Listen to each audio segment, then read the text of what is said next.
నమస్తే నాగేశ్వర్ గారు. ఈ బెనిఫిట్ షోస్ విషయంలో టాలీవుడ్ వర్గాలన్నీ కూడా కాస్త ఆందోళన చెందుతూ ఉన్నాయి సార్. కారణం సంక్రాంతి వాళ్ళ టార్గెట్, సంక్రాంతికి ఒక 3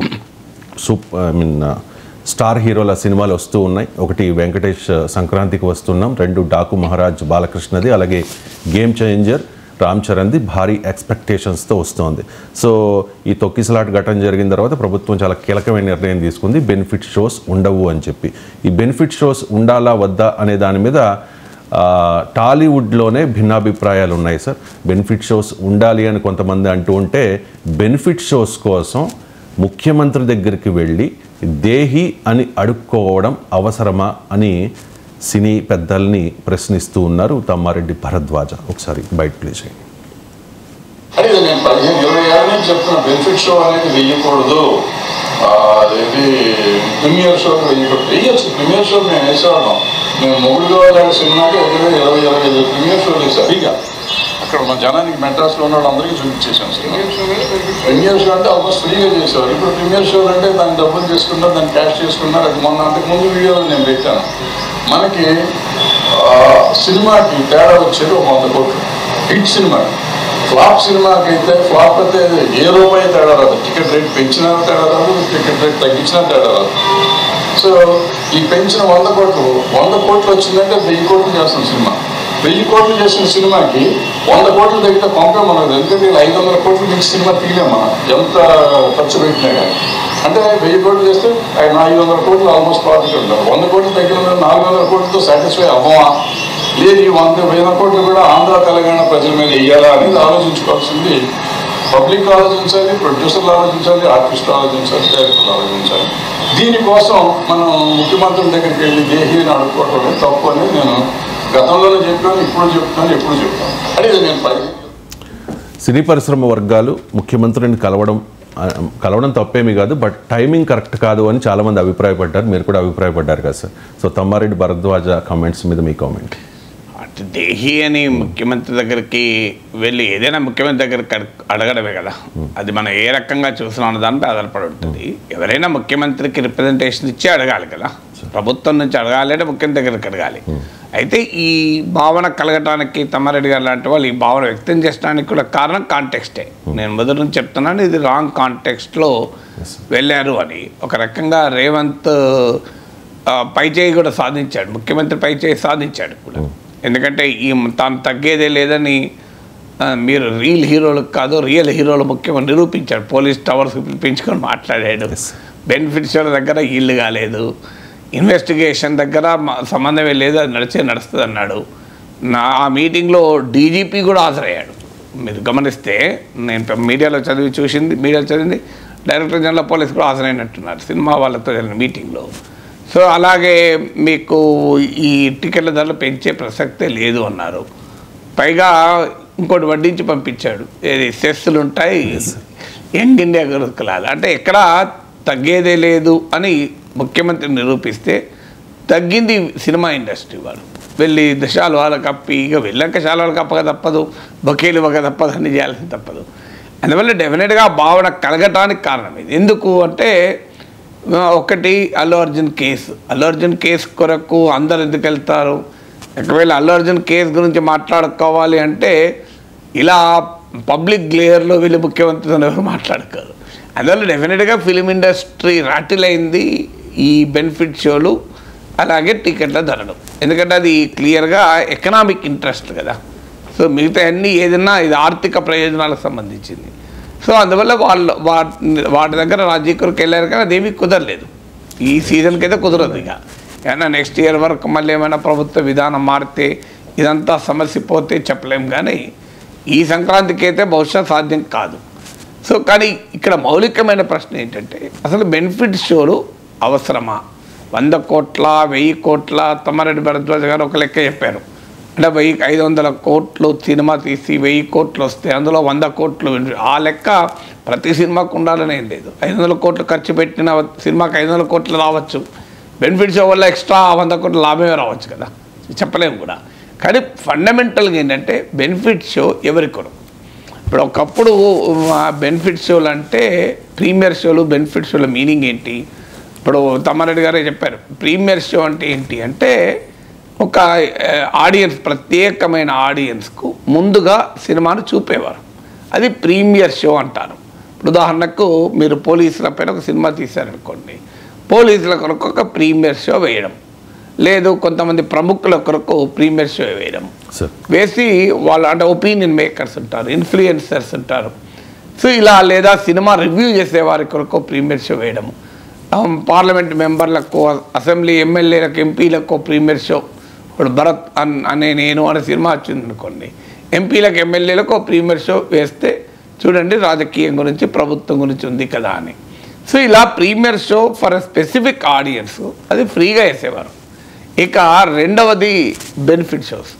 బెనిఫిట్ షోలు ఏంటంటే నేచురల్ కలామిటీస్, ప్రకృతి వైపరీత్యాలు వచ్చినప్పుడు వాళ్ళ ఈ ప్రజల కోసం ఆ బెనిఫిట్ షో వేసి ఆ వచ్చిన డబ్బుల్ని చీఫ్ మినిస్టర్ రిలీఫ్ ఫండ్కో లేదా ఏదో ఒక రకంగా సహాయ కార్యక్రమాలకు ఖర్చు పెట్టేవారు. అంటే ఒక పబ్లిక్ కాజ్కు బెనిఫిట్ షో ఉండేది. థర్డ్ లెవెల్కి వచ్చే వరకు ఏంటంటే స్పెసిఫిక్ కాజెస్కు, మీకు ఉదాహరణకు సినిమా కార్మికుల సంక్షేమం కొరకు. ఇప్పుడు సినిమా రంగంలో మీకు 300 కోట్లు తీసుకునే అల్లు అర్జును 200 150 కోట్లు తీసుకున్న సుకుమార్లే ఉండరు. సో లైట్ పట్టేవారు ఉంటారు, కెమెరా ముట్టుకునే పట్టేవారు ఉంటారు, ఆడ క్లీన్ చేసేవాళ్ళు ఉంటారు, భోజనం వడ్డించే వాళ్ళు ఉంటారు. సో ఒక సినిమా తాజ్మహల్ నిర్మాణానికి రాళ్ళెత్తిన కూలీలు ఎవరని మహాకవి అన్నట్లు ఒక సినిమా నిర్మాణానికి అనేక పనులు చేస్తారు.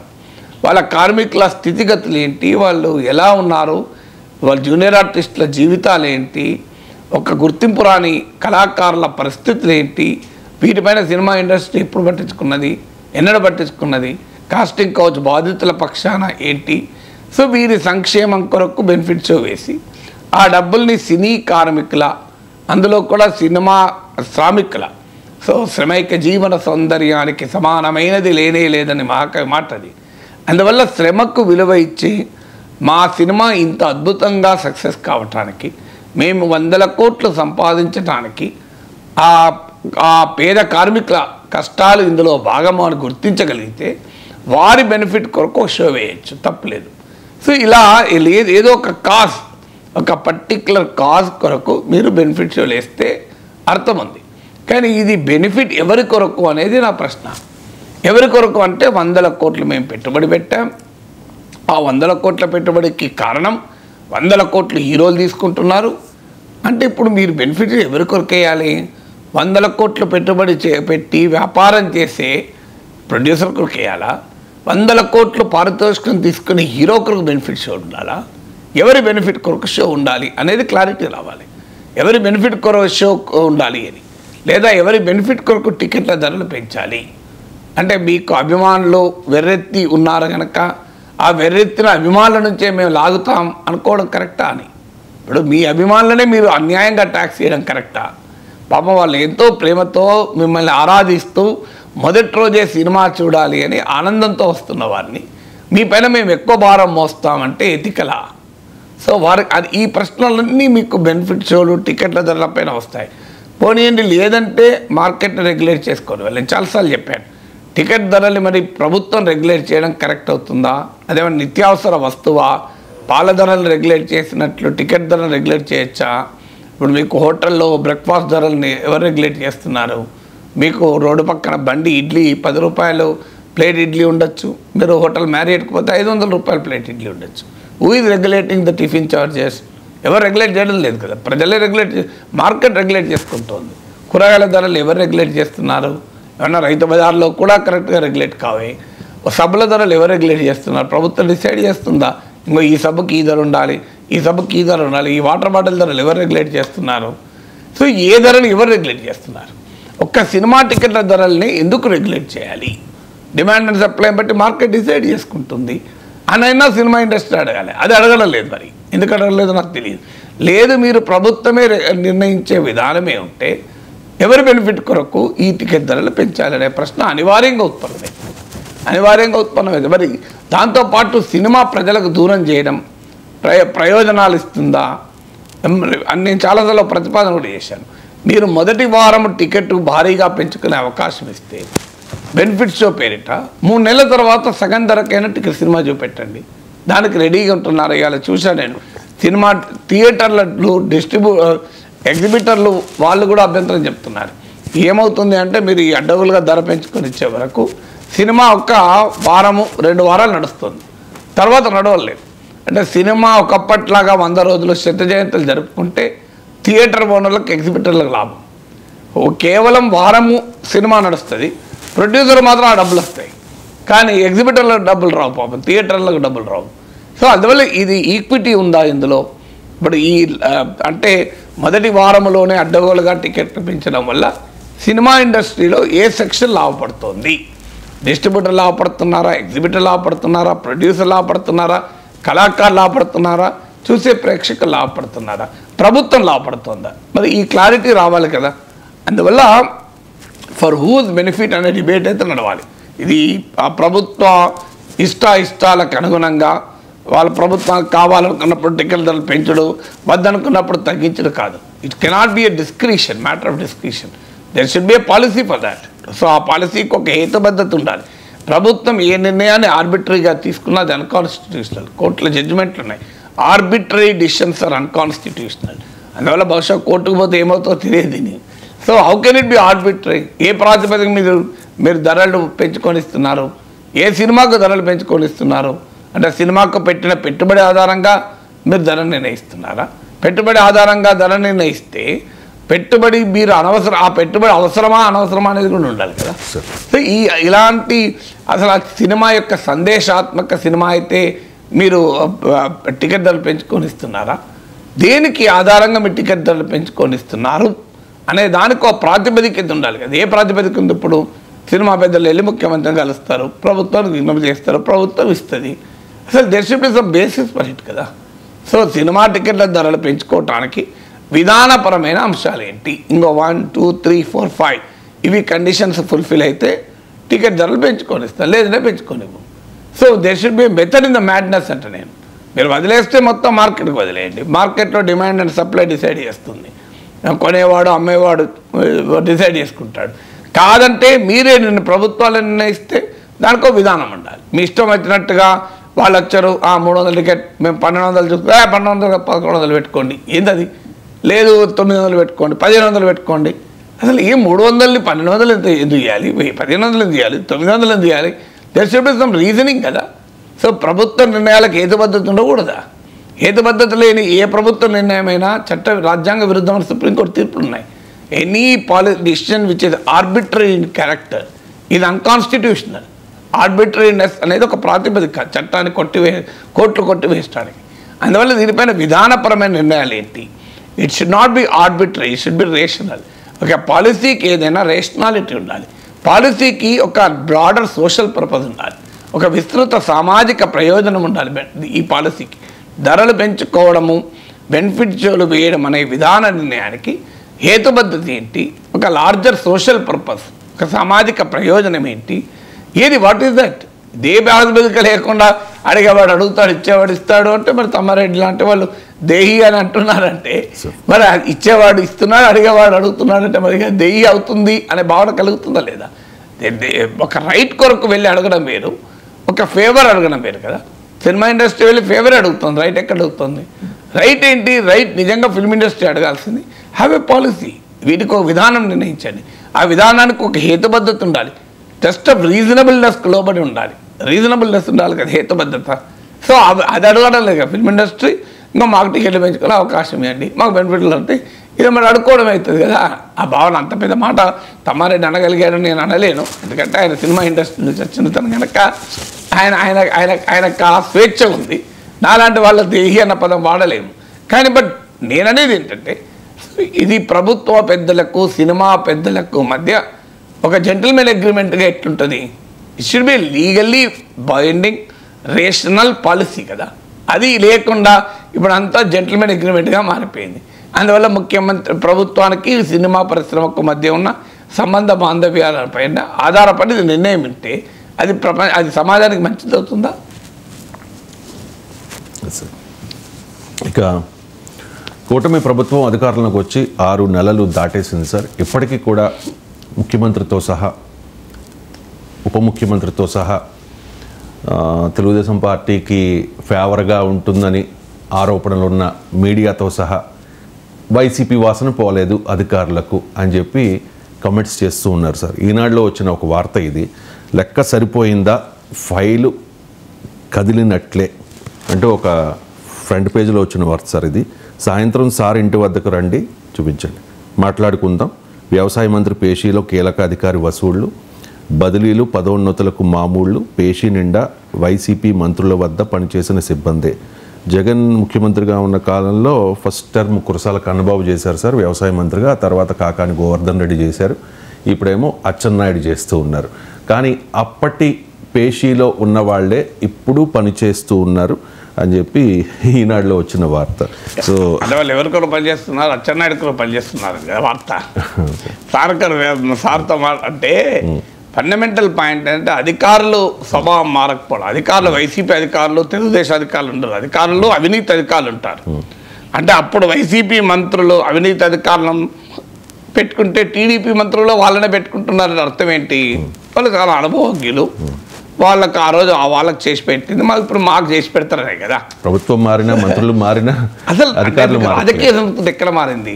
ఇప్పుడు రాజకీయ సంస్కృతి ఎక్కడ మారింది చెప్పండి? నిన్నటి వరకు వైసీపీ నేత, నేడు టీడీపీ నేత, జనసేన నేత, బీజేపీ నేత. ఏం తేడా ఉంది?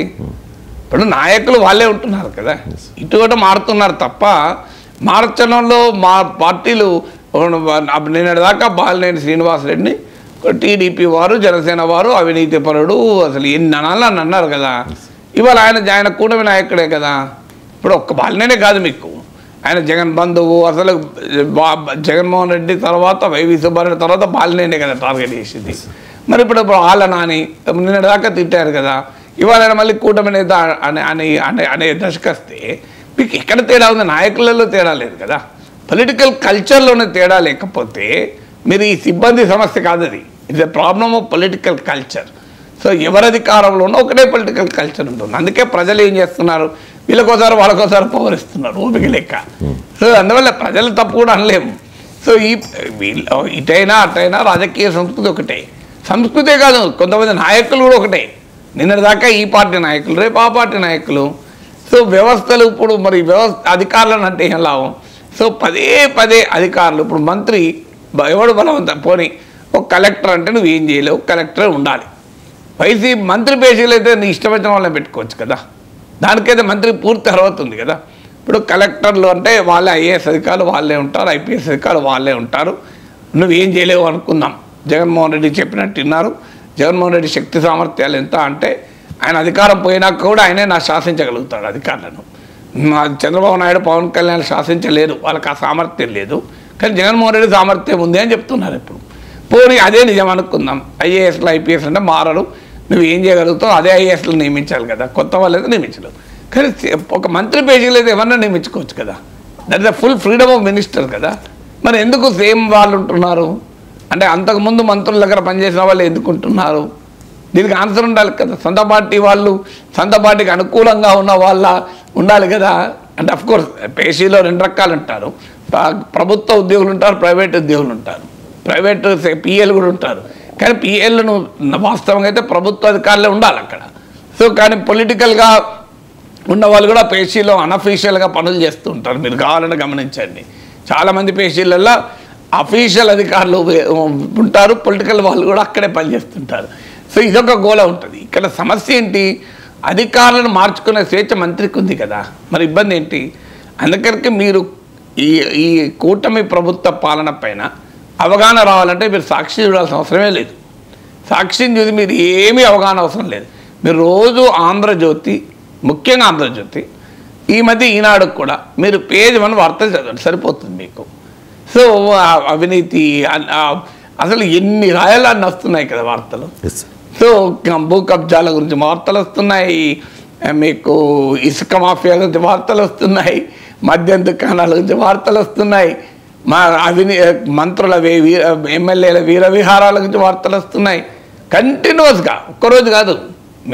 నేను అందుకే ఒక సింపుల్ అంశం, మనం ఏమీ అనాల్సిన అవసరం లేదు. ఆంధ్రజ్యోతి, ఈనాడు పేజ్ 1 చదవండి అంటున్నా అంతే.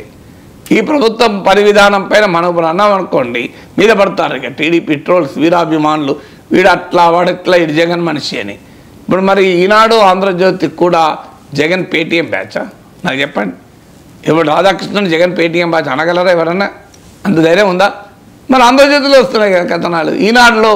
ఈనాడు ఏమన్నా తెలుగుదేశం జగన్ పేటీఎం బ్యాచ్ అనగలరా? తెలుగుదేశం అనుకూల పత్రికలు అని నేనే అభియోగం మోపడం లేదు. ఖచ్చితంగా జగన్ అనుకూల పత్రికలు అయితే కాదు. ఎందుకంటే జగన్మోహన్ రెడ్డి అనేక మీటింగ్లలో ఒక ఈనాడు ఒక ఆంధ్రజ్యోతి అని చెప్పేవాడు కదా. మరి ఒక ఈనాడు ఒక ఆంధ్రజ్యోతి అని చెప్పేవాడు. మరి ఒక ఈనాడు ఒక ఆంధ్రజ్యోతి చదువుంటున్నాను నేను కూడా. ఒక ఈనాడు ఒక ఆంధ్రజ్యోతి చదువుతున్న అర్థమవుతుంది అంటున్నాను. మరి ఎందుకు ఈ పరిస్థితి? దీన్ని మార్చుకోకపోతే ఈ ప్రజలు ప్రభుత్వాలు మార్చి ఏం లాభం అండి? వీరు పోయి వాళ్ళు వచ్చినా అదే రకమైన పాలన, అదే రకమైన రాజకీయ సంస్కృతి ఉంటే ప్రయోజనం ఏమైనా ఉంటుందా? ఇక తేడా ఏముంటున్నది? నాకు ఇక్కడ మీకు తేడా ఏమి కనబడలేదని ప్రజలు క్వశ్చన్ చేస్తారా లేదా ఎన్నడో ఒక్కరోజు? ఇక ఎన్నికల ముందు కాంగ్రెస్ ఇచ్చిన హామీ ప్రకారం రైతు భరోసా సొమ్మును రైతులకు ఇచ్చి తీరుతాము అని చెప్పి ప్రభుత్వం చెప్తోంది sir. Deputy CM Bhatti Vikramarka చాలా క్లియర్గా చెప్పారు. అండ్ ఈ రైతు భరోసా విషయంలో చాలా ప్రశ్నలు వస్తూ ఉన్నాయి. రైతు భరోసా ఎవరికి ఇస్తారు? సాగు చేసిన మొత్తం విస్తీర్ణానికి ఇస్తారా? ఆదాయపు పన్ను చెల్లింపుదారుల సంగతి ఏంటి? సింగరేణి 4వ తరగతి ఉద్యోగులకు ఇవ్వాల్సిందేనా? కొండలు గుట్టలు రాళ్ళు రప్పలుంటే ఇవ్వాలా వద్దా? కటాఫ్ను ఏ ప్రాతిపాదికన నిర్ణయిద్దాం? ఇలా చాలా అంశాలు ఉన్నాయి సార్. ఇలా యాజ్ యూజువల్గా ప్రతిపక్షాలు ఆరోపణలు చేస్తాయి కాబట్టి బీఆర్ఎస్ నాయకులు అంటూ ఉన్నారు, కోత మార్గాలపై కాంగ్రెస్ ప్రభుత్వం దృష్టి సారించింది. నాడు రైతుల పట్ల కేసీఆర్ మానవీయత చాటుకున్నారు. నేడు నిర్దయగా కాంగ్రెస్ సర్కార్ ఆలోచిస్తోంది. రుణమాఫీ అనుభవంతో రైతాంగంలో ఆందోళన నెలకొన్నది అని చెప్పేసి. సో ఈ రైతు భరోసాలో మార్పులు చేర్పులు గురించి అంతటి మానవీయతను చాటుకున్న కేసీఆర్ను రైతులే ఎక్కువగా ఉండే గ్రామాల్లో ఎందుకు ఓడించారు? గ్రామీణ ప్రాంతాల్లోనే బీఆర్ఎస్ ఓడిందంతా గ్రామీణ ప్రాంతాలు, హైదరాబాద్ కాదు. హైదరాబాదు చుట్టుపక్కల ప్రాంతాల్లో బీఆర్ఎస్ భారీ విజయం సాధించింది. అసలు కాంగ్రెస్ సీట్లే లేవు. కాబట్టి బీఆర్ఎస్ ఓడిపోయింది ఎక్కడ? గ్రామీణ ప్రాంతాల్లో. అంటే రైతు భరోసా అమలేని చోట ఎందుకు ఓడిపోయారు? దీనికి ఆన్సర్ ఉంటే మానవీయత చాటుకోవడం అనే అంశం పైన చర్చ పెట్టచ్చు. కాంగ్రెస్ ప్రభుత్వానికి ధైర్యం ఏంటి? ఎవరు ఎన్ని చెప్పినా నీకు రైతు బంధు బీఆర్ఎస్ చెప్పినట్లు కేసీఆర్ కాలంలో రైతు బంధు కరెక్ట్గా పడ్డది, అది నిజమే. అందరికీ పడ్డది. ఎవరికి పొలం యజమాని ఎవరు ఉంటే వాళ్ళకి పడ్డది. వ్యవసాయం చేయకపో గుట్ట కానీ కొండ కానీ కోట్ల రూపాయల ఇన్కమ్ ట్యాక్స్ కట్టే వాళ్ళు, ఆదాయాలు ఉన్న వాళ్ళు కానివ్వండి, వ్యాపార సంస్థలు కానివ్వండి, పెద్ద పెద్ద విద్యా సంస్థలకు ఉన్న భూమి కావచ్చు, అందరికీ డబ్బులు పడ్డాయి. మల్లారెడ్డి క్లాసిక్గా చెప్పేవాడు చూడండి, నాకు ఇన్ని లక్షల రూపాయలు వచ్చింది అని. రాజకీయ నాయకులకు లక్షల రూపాయల రైతు బంధు పడ్డది. సో నాకు 1.7 ఎకరాల భూమి ఉంది అంతే. నేను రైతు బంధు తీసుకోని నిర్ణయానికి తీసుకోలేదు ఇంతవరకు. అంతకుముందు 1 ఎకరం ఉండే, అది అమ్మి ఇంకో చోట 1.7 ఏకర్స్ కొనుక్కున్నాను. నాకు బీబీ నగర్ మండలంలో ఎకరం ఉండే, నేను ఎన్నడూ రైతు బంధు తీసుకోలేదు. తర్వాత నాకు స్టేషన్ గన్పూర్ మండలంలో ఒక 1.7 ఏకర్ ఉంది. ఇప్పుడు అది అమ్మేసాక అక్కడ ఇంతవరకు రైతు బంధు తీసుకోలేదు. చివరకు నా భూమి ఆ పక్కన నా రైతు, నేను ఇంత వేరుశనగ పండించుకుంటాను, పల్లికాయ పండించుకుంటాను, సరే పండించుకోవా, నాకు ఇవ్వాల్సిన అవసరం కూడా లేదు అన్న. సో అక్కడ ఆయన అన్నాడు, సార్ మీరు వద్దన్నా కనీసం ఆ రైతు బంధు తీసుకొని మాకు ఇవ్వచ్చు కదా సార్, మేము ఇక్కడ వ్యవసాయం చేసుకుంటున్నాం కదా అని. సో కానీ ఇప్పుడు అది ప్రిన్సిపల్ చెప్తున్నాను. మరి నాకు ఇప్పటికీ రైతు బంధు వచ్చి 10 ఏళ్లలో బోల డబ్బు వచ్చేది కదా. అదే ప్రిన్సిపల్ రైతు బంధు ఇప్పుడు లక్షల రూపాయలు కోట్ల పెద్ద ఎత్తున బడా వాళ్ళు తీసుకున్న తర్వాత అనిపించింది నిజమే కదా. ఇప్పుడు నేను ఒక ప్రిన్సిపల్ తీసుకొని నాకు 1.7 ఏకర్స్ ఉన్నా నాకు రైతు బంధు వద్దు అని నేను తీసుకుంటలేనే, మరి ఇదే డబ్బులు తీసుకొని అనాథాశ్రయానికని ఇవ్వచ్చు, ఇదే డబ్బులు తీసుకొని అక్కడున్న ఆ రైతు వ్యవసాయ కూలీకో ఎవరికైనా ఇవ్వచ్చు కదా అనిపించింది. సో ఎందుకు ఈ డౌట్ అంటున్నా అంటే, నా వ్యక్తిగత అనుభవం ఎందుకు చెప్తున్నా అంటే, సో ఇది పర్సనల్ వర్చ్యూస్ వాల్యూస్తో సంబంధం లేదు. ఒక పాలసీకి ఒక రీజనింగ్ ఉండాలి, పాలసీకి ఒక రీజన్ ఉండాలి. ప్రభుత్వ విధానము ఏది ప్రాతిపదిక, ప్రభుత్వ విధానంలో ఒక ఈక్విటీ ఉండాలి, ఒక జస్టిస్ ఉండాలి. రైతు బంధు పేరిట నేను అందరికి ఇస్తా అంటే నిజంగా రైతుకి ఇచ్చారా? మళ్ళీ కౌలు రైతులకు ఇవ్వలేదు. అసలు భూమి దుక్కి కష్టపడే కౌలు రైతుకు ఇవ్వలే. కేసీఆర్ అసెంబ్లీలో గట్టిగా చెప్పాడు, కౌలు రైతుకి ఇచ్చా ముచ్చటే లేదని చెప్పాడు. అయ్యా మరి రైతు బంధు ఎట్లయితుంది? భూ యజమాని బంధు అవుతుంది. ఇప్పుడు ఒక విద్యా సంస్థకు 100 ఎకరాల భూమి ఉంది, మీరు వాళ్ళకి రైతు బంధు ఇచ్చారు. ఫామ్ హౌస్ ఉన్నోడికి రైతు బంధు ఇచ్చారు. ఫామ్ హౌస్ ఉన్నవాడు రైతు అవుతాడా నాకు చెప్పండి. విలాసాల కొరకు సంపన్న వర్గాలు హైదరాబాద్ శివార్లలో కట్టుకున్న ఫామ్ హౌస్లు ఉన్నాయి, వాటికి మీరు రైతు బంధు ఉచిత విద్యుత్ ఇస్తున్నారు. మరి అదేమైనా రైతు బంధు వాళ్ళు అంటే ఫామ్ హౌస్ బంధు కదా అది. ఇలా హైదరాబాద్లో ఉన్న టాప్ అధికారులు, టాప్ పొలిటీషియన్లు, మీరు అటువైపు వెళ్ళండి, మొయినాబాద్ చేవెళ్ళ, హైదరాబాద్ అవుట్స్కర్ట్స్ తిరగండి. హైదరాబాద్ అవుట్స్కర్ట్స్లో అందరూ సినిమా వాళ్ళు పెద్దలు అందరికీ పెద్ద పెద్ద ఫామ్ హౌస్ ఉంటాయి, ఒక్కటిగా 2 కాదు. సో మరి ఈ ఫామ్ హౌస్ అన్నిటికీ మీరు రైతు బంధు ఉచిత విద్యుత్ ఇస్తే ఇది న్యాయం ఎట్లా అవుతుందో చెప్పండి. ఇప్పుడు సినిమా పెద్దలు, రాజకీయ పెద్దలు, అధికారులు ఎకరాలు ఉంటాయి మీరు వాళ్ళ ఫామ్ హౌస్లు. మరి ఎంత పెద్ద ఫామ్ హౌస్లు వీళ్ళకి ఎందుకంటే వీళ్ళు రైతు బంధురా నాకు అర్థం కాదు. వీళ్ళు రైతులా? వాళ్ళు పంటలు పండిస్తున్నారా? మీరు ఏం జరుగుతున్నాయి మనకు తెలియదా? ఆడ ఆ ఫామ్ హౌస్లలో ఏం జరుగుతున్నాయి? ఫామ్ హౌస్ల మీద రైడింగ్లు అయి పోలీసులు అరెస్టులు చేస్తున్నారా లేదా? కోళ్ళ పందాలు ఫామ్ హౌస్లో జరగడం, ఎమ్మెల్యేల బేరాలు ఫామ్ హౌస్లో జరగడం, ఇవే కదా మనం విన్నది. ఫామ్ హౌస్లలో ఏం జరుగుతున్నాయని రోజు పేపర్లలో చదువుతలేమా? రేవు పార్టీలు ఫామ్ హౌస్లో జరుగుతున్నాయి. సో ఫామ్ హౌస్లు నాలాలను ఆక్రమించుకుంటూ ఇది కదా మనం చూస్తున్నది. మరి ఈ విలాసాలమైన పార్టీలు పెట్టుకోవడానికి ఫామ్ హౌస్లు ఉన్నప్పుడు మీరు ఆ ఫామ్ హౌస్లోకి రైతు బంధు ఏంటంటే నాకు అర్థం కాని అవసరం. సో ఇది ఎందుకు మరి? ఆడ పాపం ఒక పేద వ్యవసాయ కూలి అనగారిన కులాలకు చెందిన బిడ్డ ఒక కూలి పని చేసుకుంటూ బతుకుతుంటాడు. కానీ కూలి పని చేసుకునే బిడ్డకు ఎప్పటికో కోరిక ఉంటుంది, నేను ఎంతకాలం కూలిగా చేయాలి, నాకంటూ ఇంత భూమి ఉంటే బాగుండు కదా అనుకుంటాడు. మీరు గమనించండి, ఒక షాప్లో గుమస్తా వేసేవాడిని ఎప్పుడన్నా అడగండి, నీ జీవితకాలం కోరిక ఏంటంటే నేను ఒక షాప్ పెట్టుకోవాలి అంటాడు. అంటే గుమస్తాకు ఈ నిరంతరం కోరిక ఏముంటుంది? షాప్ పెట్టుకోవాలి అని ఉంటుంది. సో ఒక భూమి 1 ఎకరము 2 ఎకరాలు తీసుకొని కౌలుకు తీసుకొని పాపం ఆ భూమి లేని కూలి దున్నుకుంటా అంటాడు. లేదు 1 ఎకరమో 2 ఎకరాలు ఉన్నాడు, ఇంకో 2 ఎకరాలు కౌలుకు తీసుకుంటాడు. ఇలా కౌలుదారుడు అయితే నిజంగా కష్టపడతాడు. ఒకప్పుడు పంట పండితే అందులో వాటా ఇచ్చేవాడు, ఒకప్పుడు భూ యజమాని కూడా కొంత పెట్టుబడి పెట్టేవాడు. కాలం మారింది, భూ యజమాని పెట్టుబడి పెడతలేడు, పంటలో వాటా పోయింది. ఇప్పుడు ముందే డబ్బులు ఇవ్వాలి, 5,000 10,000 ఎంతుందో నాకు తెలియదు, కానీ కౌలు అయితే ఇప్పుడు ఒకప్పుడు కృష్ణా గుంటూరు జిల్లాలో మాగాణి ప్రాంతాలకే పరిమితమైన కౌలు విధానం తెలంగాణలో ఈ ఇరిగేషన్ ఫెసిలిటీస్ పెరిగాక, నీరు భూగర్భ జలాలు పెరిగాక తెలంగాణలో కూడా కౌలు విధానం భారీగా పెరిగింది. సో మరి ఈ కౌలు రైతులకు రైతు బంధు లేదు. కౌలు రైతులు అంటే అప్పుడు ఏం చెప్పారు? యజమానులు వాళ్ళు ఇచ్చుకోవాలి అన్నారు. ఎవరు ఇస్తారండి యజమానులు? ప్రాక్టికల్గా జరుగుతుందా అది? ఎంతమంది భూ యజమానులు ప్రేమతో నేను కాదు వ్యవసాయం చేస్తున్నది, ఆ పేద కూలి వ్యవసాయం చేస్తున్నాడని చెప్పి ఈ డబ్బులు తీసుకుపోయి కూలికి ఇస్తారా అండి? ప్రాక్టికల్గా జరుగుతుందా? సో ఇక్కడ ఈ థీరీస్ అందరూ చెప్పారు మీకు. అందుకే మీరు గమనించండి, రైతు బంధు అమలైన చోటల్లా కేసీఆర్ ఓడిపోయాడు. మీరు లెక్క తీయండి, మీరు కాన్స్టిట్యున్సీ తీసుకోండి, రైతులు ఎక్కువ మంది ఉన్న కాన్స్టిట్యున్సీలలో బీఆర్ఎస్ ఓటమి ఎక్కువ ఉంది. మరి ఎందుకుంది? ఇది అర్థం చేసుకోవాలి కదా. మానవీయతను చాటుకున్నారు కదా, నిజంగా మానవీయతను చాటుకున్నారు, అనుమానమేం లేదు. రైతు బంధు చాలా ఉదారంగా ఇచ్చారు, అందులో డిస్ప్యూటే లేదు. మరి ఉదారంగా ఇచ్చిన చోటు ఎందుకు ఓడిపోయారు? కాంగ్రెస్ పార్టీకి ఇవాళ ధైర్యం ఎక్కడికి వెళ్ళి వచ్చింది? రైతు బంధుకు తూట్లు పడిచినా, రైతు బంధుకు కాట్లు వేసినా ప్రజలు మాకు కాటు వేయరన్న విశ్వాసం ఎందుకు కలిగింది?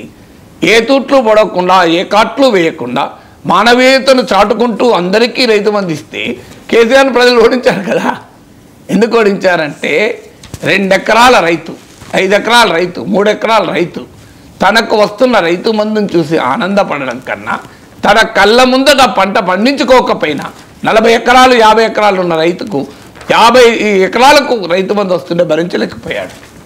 అది కాదా కారణం? రైతు బంధులో లేని ఈక్విటీ లేకపోవడం, రైతు బంధులో సోషల్ జస్టిస్ లేకపోవడం వల్ల ప్రజలు వ్యతిరేకంగా ఓటేశారు. అందువల్ల ఇవాళ ప్రభుత్వము, కాంగ్రెస్ ప్రభుత్వం ఆర్థిక కారణాల వల్ల రైతు బంధుకు రివైజ్ చేసి రైతు బంధును ఫిల్టర్ చేసే పని మొదలుపెట్టింది, అనుమానం లేదు. ఇది ప్యూర్లీ ఎకనామిక్ ఫిజికల్ రీజన్స్. కానీ పాలసీ ఏమి ఉండాలనేది నా పాయింట్. అందువల్ల ఒక విధానవేత్త ఉండాలి కదా. మీకు లక్షలు జీతాలు తీసుకొని ఇన్కమ్ ట్యాక్స్ కట్టే వాళ్ళకి ఎందుకు ఇవ్వాలి రైతు బంధు? అసలు పంటే వేయని కొండలు గుట్టల మీద రైతు బంధు ఎందుకు వేయాలి? ఇంకోటి, నువ్వు ప్రత్యామ్నాయ పంటల వైపు పోండి అని రోజు నాయకులు ఉపన్యాసాలు ఇస్తారు. అందరూ వరి పండిస్తే ఏం చేసుకుంటాం వరిని అని. కరెక్టే మరి. కానీ ప్రత్యామ్నాయ పంటలు నువ్వు రైతు బంధు ఎక్కువిస్తావా? సో రైతు బంధు నువ్వు వ్యవసాయం నీవు నూనె గింజలు పండించినా, నీవు సుగంధ ద్రవ్యాలు పండించినా, నువ్వు వరి పండించినా ఇచ్చే రైతు బంధు అంతే కదా. అందువల్ల నిజంగా చెప్పాలంటే రైతు బంధు దేనికి ఉండాలి అంటే ఏ క్రాప్ ప్రొడక్షన్ మనం ఎంకరేజ్ చేయాలి, ఏ క్రాప్ ప్రొడక్షన్ డిస్కరేజ్ చేయాలి అనేది అగ్రికల్చరల్ ప్లానింగ్ ఉండాలి. ఎందుకంటే లేకపోతే రైతులు నష్టపోతున్నారు. మీరు ఇప్పుడు రైతు బంధు ఇస్తున్నారు, అందరూ ఒకే పంట పండిస్తున్నారు, ఆ పంటకు రేపు గిట్టుబాటు ధర లేక రైతు ఇబ్బంది పడుతున్నాడు. మానోకల్చరైజేషన్ అంటారు, ఎకనామిక్ మానోకల్చరైజేషన్. అందరూ ఒకే పంట పండిస్తారు. మీరు ప్రత్యామ్నాయ పంటల వైపు ప్రత్యామ్నాయ పంటల వైపు పోయేలా రైతులు ప్రోత్సహించేలా రైతు బంధు ఎందుకు ఉండకూడదు? ఏ పంటకైతే అవసరం లేదు ఉత్పత్తి, అవసరాన్ని మించిన ఉత్పత్తి జరుగుతుందో ఆ పంటకు రైతు బంధు ఇవ్వకండి. ఈ ధైర్యం ప్రభుత్వాలు చేయలేరు. ఎందుకంటే మళ్ళీ ప్రతిపక్షాలు ఊరుకోవు, ఓట్లు పోతే మేము చూడు మానవీయతను దాటుకుని అందరికీ ఇస్తే వీళ్ళు ఇస్తలేరు అని అక్కడ రాజకీయ వడ్డ వస్తుంది. బట్ ఏదైనా కొన్ని విధానపరమైన అంశాలు అయితే ఉండాలి. వ్యవసాయం నిజంగా కష్టపడి భూమి దున్ని పంట పండించే రైతుకు ఖచ్చితంగా రైతు బంధు రావాల్సిందే. కానీ వ్యవసాయం చేయకుండా భూమిని ఒక ఇన్వెస్ట్మెంట్గా, భూమిని యొక్క విలాసంగా, భూమిని యొక్క పెట్టుబడిగా, భూమిని యొక్క వ్యాపారంగా మార్చుకున్న వారికి ఎందుకు ఇవ్వాలి అనేది నా క్వశ్చన్ మార్క్. సో అలా పంటే బండి కొండలకు గుట్టలకు ఎందుకు ఇవ్వాలి? దానికి కొండ బంధు ఉండాలి, గుట్ట బంధు ఉండాలి. రైతు బంధు ఎట్లయితుంది అది? సో కొండ బంధు గుట్ట బంధువులు ఇస్తారా? సో దానికి ఆన్సర్ ఉండాలి కదా. సో అందువల్ల ఖచ్చితంగా భూ యజమాని బంధుగా ఉండకూడదు, పేద రైతు బంధుగా ఉండాలి, మధ్యతరగతి రైతు బంధుగా ఉండాలి తప్ప భూస్వాముల బంధుగా, భూ యజమానుల బంధుగా ఎందుకు ఉండాలి ఇది? Correct sir. ఇక ఉన్నతాధికారులతో ఆంధ్రప్రదేశ్ సీఎం చంద్రబాబు నాయుడు సమీక్ష సమావేశంలో ఈ నదుల అనుసంధానానికి సంబంధించి ఓకే చెప్పారు సార్. గోదావరి పెన్నా అనుసంధానానికి గ్రీన్ సిగ్నల్, 3 నెలల్లో పనులు ప్రారంభించి 3 ఏళ్లలో పూర్తి చేస్తాము అని చెప్పేసి. సో ఈ నదుల్ని అనుసంధానం చేయడం ద్వారా ఎక్కడైతే పంటలకు సాగునీరు అందించాల్సి ఉంటుందో లేకపోతే సస్యశ్యామలం చేయాల్సి ఉంటుందో ఆ ప్రాంతాలకు నీరు వెసులుబాటు ఉంటుంది. సో ఈ గోదావరి పెన్నా అనుసంధానాన్ని కూటమి ప్రభుత్వం చాలా ప్రెస్టీజియస్గా తీసుకుంది సార్. 3 ఇయర్స్లో కంప్లీట్ చేస్తాము అని చెప్తూ ఉన్నారు. ఒక 3 మంత్స్లో పనుల్ని స్టార్ట్ చేస్తాము అని చెప్పి ఈ నదుల అనుసంధానాన్ని గురించి అంటే ఇప్పుడు అది ఎన్డీఏ ప్రభుత్వ విధానం మొదటి నుంచి కూడా. ఇప్పుడు ఇటీవల కేన్ బత్వా నదుల అనుసంధానాన్ని కూడా కేంద్రం గ్రీన్ సిగ్నల్ ఇచ్చింది. అయితే ఇక సమస్య ఏంటంటే పోలవరమే ఇప్పుడు పూర్తి కాలేదు. చంద్రబాబు నాయుడు 5 ఏళ్ళు అధికారంలో ఉన్నాడు. ఫస్ట్ 5 ఇయర్స్ పోలవరం పూర్తయిందా? లాస్ట్కు దిగిపోయే ముందు 72% పూర్తయింది అని చెప్పారు.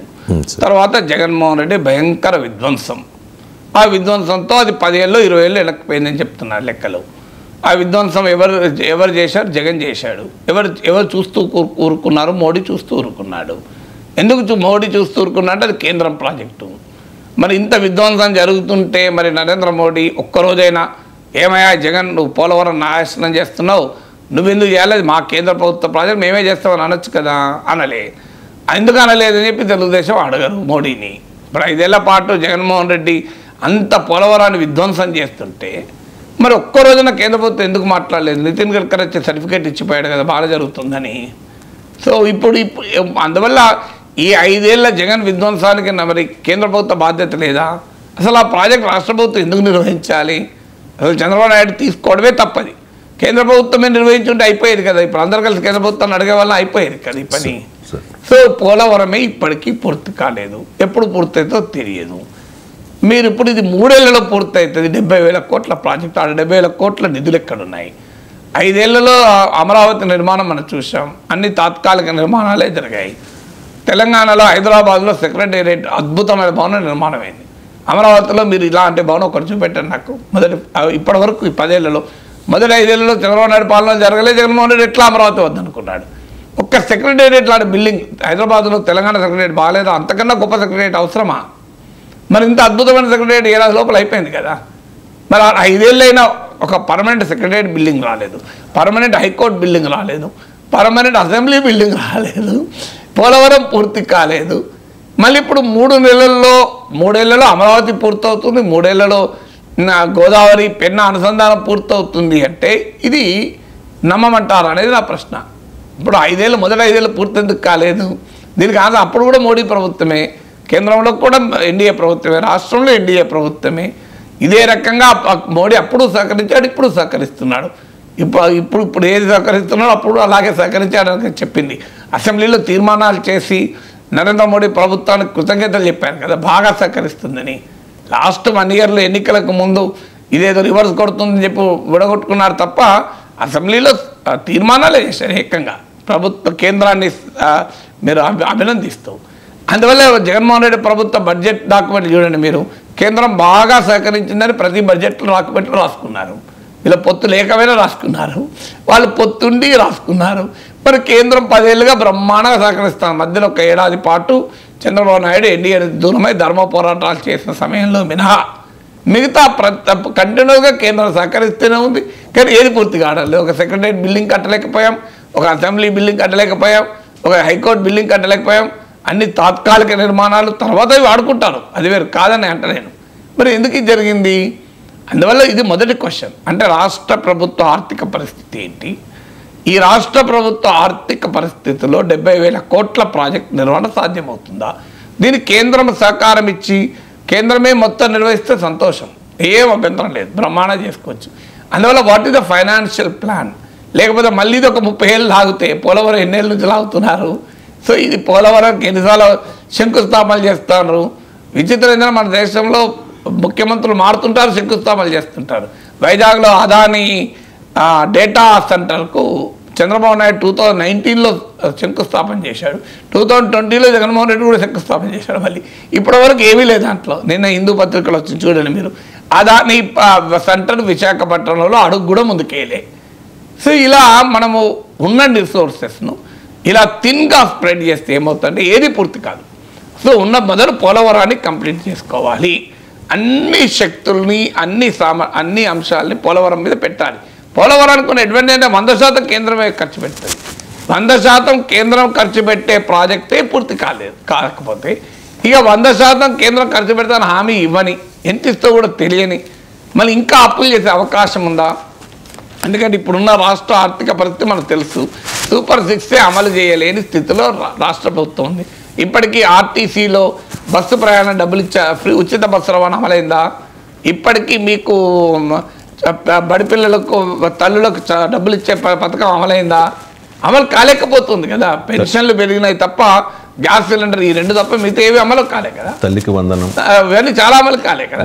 మరి అలాంటి పరిస్థితుల్లో రాష్ట్ర ప్రభుత్వ ఆర్థిక పరిస్థితుల్లో ఇది సాధ్యమవుతుందా?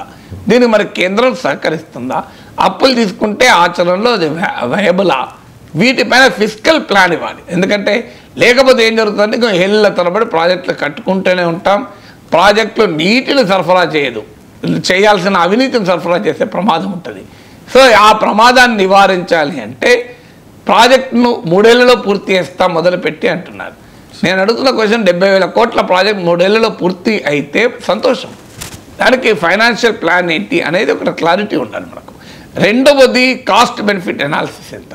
ఇప్పుడు ఖచ్చితంగా గోదావరిలో నీరుంది పుష్కలంగా, పెన్నా డెల్టాలో నీరు, పెన్నా ప్రాంతం నదీ బేసిన్లో నీళ్ళు, రాయలసీమ ప్రాంతం. ఇప్పుడు గోదావరి నుంచి బనకచెర్ల అంటే బనకచెర్ల మీదుగా మీకు ప్రకాశం, నెల్లూరు, రాయలసీమ ప్రాంతాలకు వాటర్ వెళ్తుంది. ఇది మీకు ఈవెన్ తెలుగు గంగా రూట్ కూడా ఇదే, బనకచెర్ల నుంచి మీకు సోమశిల దాకా వెళ్తుంది వాటర్. సో అందువల్ల ఖచ్చితంగా సర్ప్లస్ బేసిన్ నుంచి డెఫిసిట్ బేసిన్కి వెళ్ళడం. సో సర్ప్లస్ బేసిన్ అంటే నీరు మిగులు ఉన్న చోటు నుంచి నీరు లేని చోటికి నీటిని డైవర్ట్ చేయడం. ఇన్ థియరీ ఎవరికి అభ్యంతరం ఏమి ఉండదు. ఎందుకు ఉండదు అంటే గోదావరిలో పుష్కలంగా నీరుంది, వేరే టీఎంసీలు సముద్రంలో కలిసిపోతున్నాయి. కృష్ణాలో పెన్నాలో నీళ్లు లేవు సరిగా. మీకు ఈ మన తెలుగు ప్రాంతాలకు ఉన్న సమస్య ఏంటంటే నీళ్ళేమో గోదావరిలో ఉన్నాయి, ప్రాజెక్టులోమో నీళ్లు లేని కృష్ణానదిలో నీళ్లు తక్కువ, ప్రాజెక్టులు ఎక్కువ. గోదావరిలో నీళ్ళు ఎక్కువ, ప్రాజెక్టులు తక్కువ. ఎందుకంటే తెలంగాణ ప్రాంతంలో గోదావరి చాలా దిగువ నుంచి ప్రయాణిస్తుంది. మీకు ఈ ప్రాణహిత, ఇంద్రావతి గోదావరిలో కలిసేదాకా కాళేశ్వరం దిగువన మీకు గోదావరిలో నీళ్ళు ఉండవు, అక్కడి నుంచే నీళ్ళు ఉంటాయి. అందువల్ల గోదావరికి ఉన్న జాగ్రఫీ రీత్యా కూడా దాని పూర్తి వినియోగం మనం చేసుకోలేకపోతున్నాం. సో పోలవరం కూడా కట్టాక గోదావరిలో మిగిలిన నీళ్ళు ఎన్ని ఉంటాయి? ఇప్పుడు ఇంకోటి ఏమవుతుందంటే క్లైమేట్ చేంజ్ వల్ల వాటర్ కూడా మారిపోతుంది, వాటర్ అవైలబిలిటీ.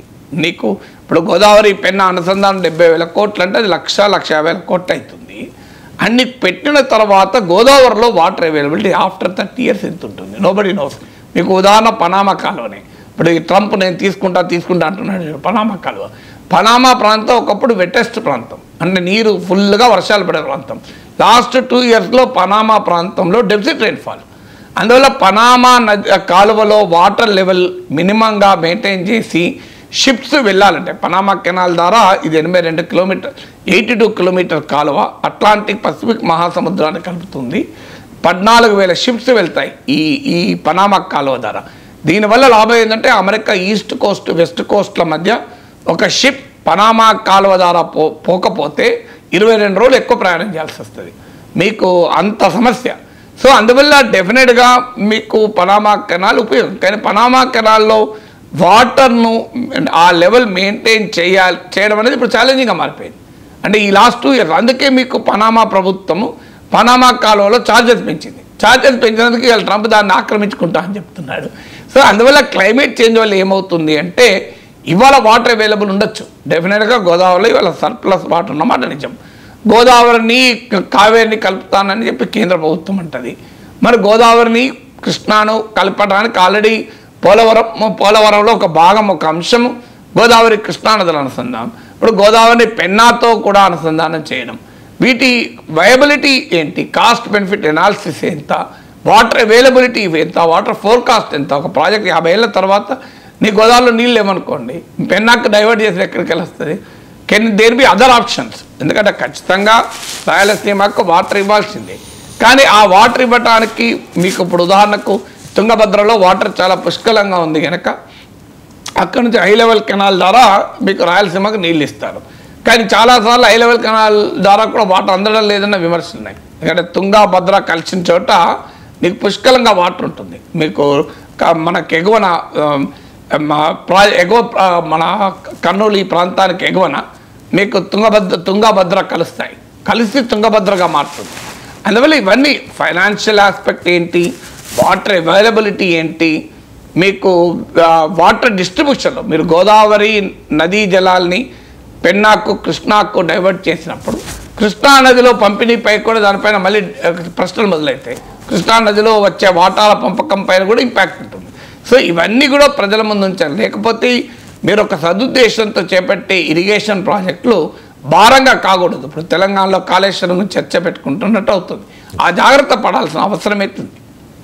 Right sir. ఇక మా చిన్నతనంలో సెలవు వచ్చిందంటే చాలు ఆడుకోవడమే మా పని సార్. స్కూళ్ళు అయిపోయిన తర్వాత లేకపోతే ఏదైనా సెలవు వస్తే దసరా సెలవులు, సంక్రాంతి సెలవులు, అమ్మమ్మ గారింటికి వెళ్ళి నానమ్మ గారింటికి వెళ్ళి అలా సరదాగా, మీకు కూడా తెలియంది కాదు. అంటే అప్పుడు ఫోన్స్ లేవు కాబట్టి ఈ మొబైల్ ఫోన్స్ లేవు కాబట్టి దానికి అంత ఎడిక్ట్ అయ్యి ఉండకపోవచ్చేమో. కానీ ఇప్పుడు మా అబ్బాయిని చూసిన, మా అపార్ట్మెంట్లో ఉన్న పిల్లల్ని చూసినా ఇప్పుడు వాళ్ళు ఫోన్కి అటాచ్ అయిపోయి కనిపిస్తూ ఉన్నారు సార్. అంటే ఆస్ట్రేలియాలో అండర్ 16 ఎవరైతే ఉన్నారో వాళ్ళకి సోషల్ మీడియా కూడా బ్యాన్ చేస్తూ ఆ ప్రభుత్వం నిర్ణయం తీసుకుంది. సో పిల్లల్ని డిజిటల్ డిటాచ్ ఎలా చేయాలి అంటే డిజిటల్ డిటాచ్ చేయడం అనేది అసలు పిల్లలకు డిజిటల్ టెక్నాలజీస్ పూర్తిగా అన్యాయం చేస్తాయి అనుకోవడం కూడా పొరపాటు. ఉపయోగాలు ఉన్నాయి, నష్టాలు. చాలా అవేర్నెస్ కూడా క్రియేట్ చేసింది. ఇప్పుడు నా మనమరాలు వచ్చింది, అది దానికి 1.5 years. అది ఐప్యాడ్ తీసుకొని ఆ పైన చిన్న కనబడతాయి ఫొటోస్, దానికి ఏ పాట నచ్చుతుందో చూసి ఆ పాట క్లిక్ చేసుకుంటుంది. సో దానికి నచ్చిన పాట బాగా డ్యాన్స్ చేసి పాట పెట్టుకుంటుంది.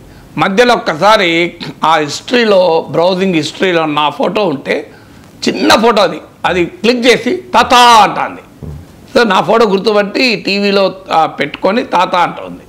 సో అంటే ఇంత ఎవరైనా 1.5 year అమ్మాయి చిట్టి తల్లికి ఆ చిన్న ఐకాన్ చూసి ఇది మా తాత మాట్లాడిండు, యూట్యూబ్ అంటే తెలియదు, డిజిటల్ అంటే తెలియదు.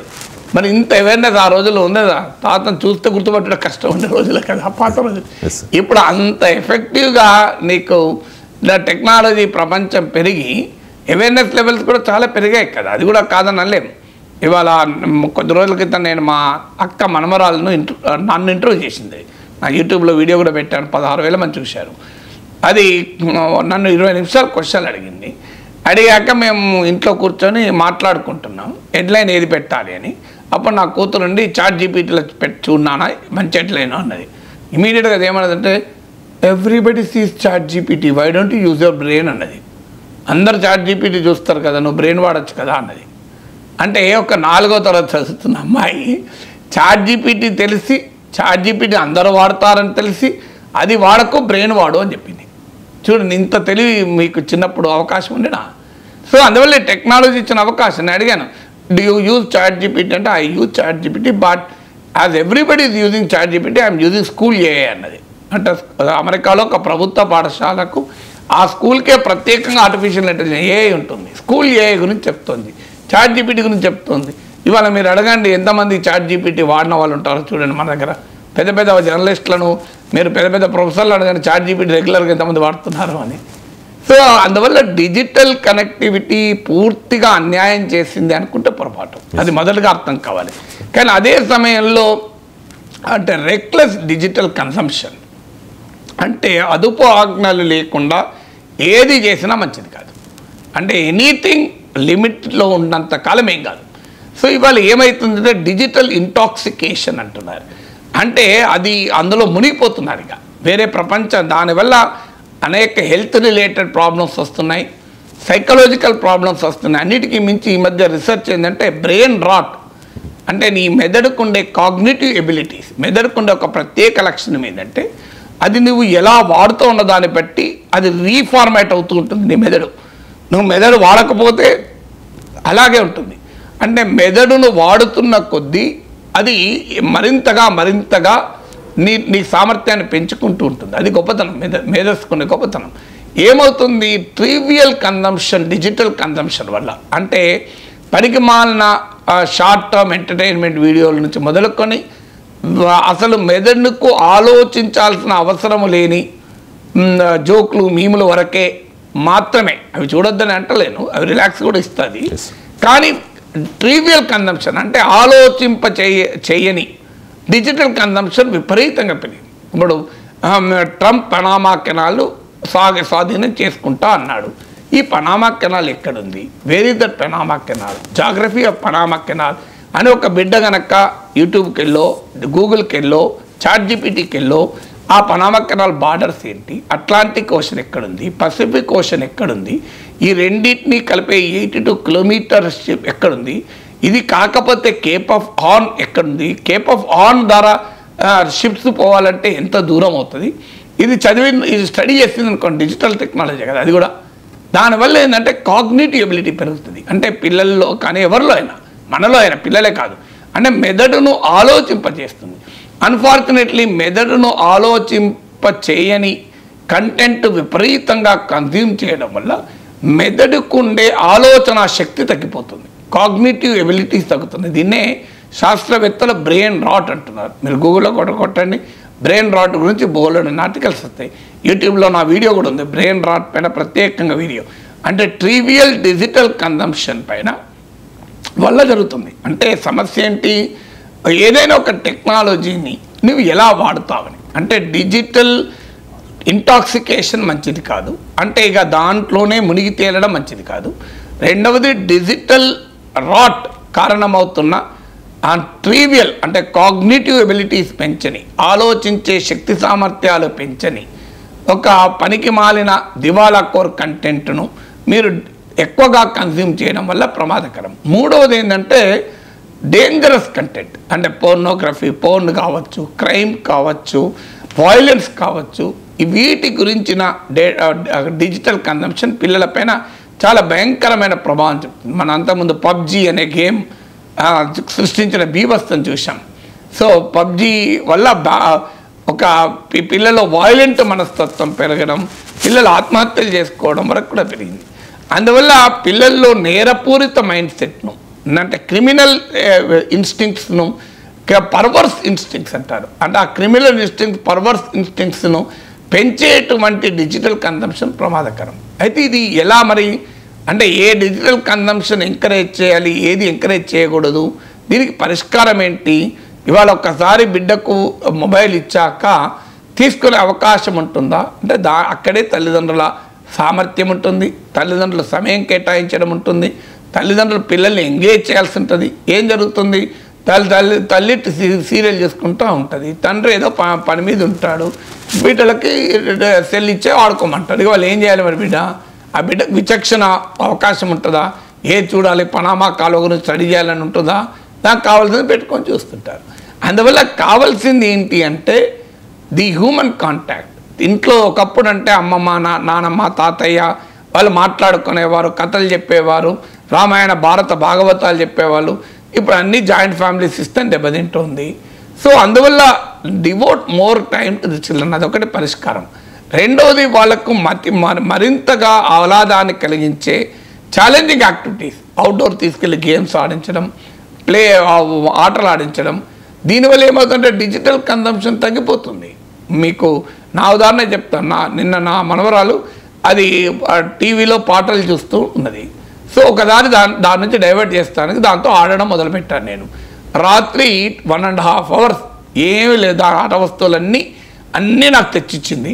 అదొకసారి మళ్ళీ అన్నీ నా దగ్గర తీసుకుపోయి అక్కడేసింది. ఇలా నైట్ 12:31 అయింది ఆడుకుంటే.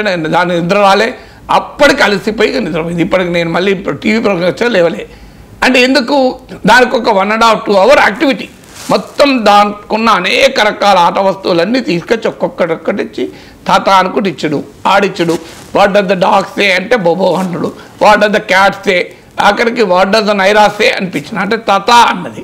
సో అలా ఆడుకుంటుంటే యాక్టివిటీ పెరిగేవరకు ఏమవుతుంది?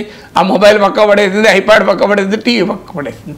అంటే మనము టైం కేటాయించకపోవడం వల్ల పిల్లలు డిజిటల్ ప్రపంచానికి అలవాటు అవుతున్నారు. సో బంధువుల ఇళ్ళకి తీసుకెళ్ళడం, స్నేహితుల ఇళ్ళకి తీసుకెళ్ళడం, బయట ఆడించడం. సో అంటే it all depends on us. ఎన్ని చేసినా నీకు టెక్నాలజీ పర్వేసివ్. నీకు దానికి మోర్ ఎడ్యుకేట్ చేయడం, నేర్పడం పిల్లలకు ఓపికగా.